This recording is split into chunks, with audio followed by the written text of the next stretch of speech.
کله چې ګیانا او برمل ته د افغانستان د اسلامي امارت نړیوالو خیریه بنسټونو مرستندوی ادارو له لوري د مرستو د بهیر ویش پیل شو،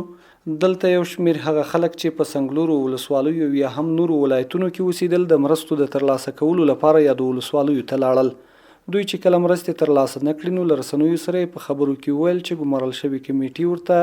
مرستې نه دي رسولې. د ګیانا او برمل خلک چې زلزلې سخت ځپلي او د مرستو حقدار بلل کېږي د مرستو د ویش په اړه داسې څرګندونې کوي.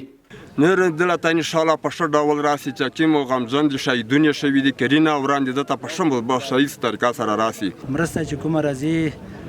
په ډېر شفاف حالت په ډېر منظم شکل باندې مرسته چې کوم د اجرا کېږي ځکه چې د دې مرستې دپاره یو خو د ولایت د طرف نه یوه کمیټې راغلې ده، بل دلته په ولسوالۍ کې د علماو د قومي سپینګیرو مشرانو یوه کمیټې جوړه شوې ده. د مرستندویو بنسټونو استازي وایي چې دوی له دقیق سروې او د زلزله ځپلو کورنیو د شهیدانو زخمیانو او نورو ضرورتونو په اړه څېړنې کړي او په همدې اساس یې په کورنیو مرستې ویشلې دي. او زمونږ اوس تقریبا د 350 فامیلونو لپاره نقدي مرسته ده چې هر فامیل ته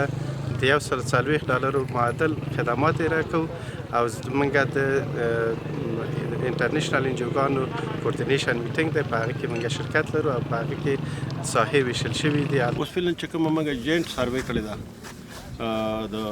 اسف وزیر چې د دلدلې د حوادثو نه دي تاسیب رسېدلی دی، ضرر رسېدلی دی، هغه موږ سروې کړی د سروې نه وړاندې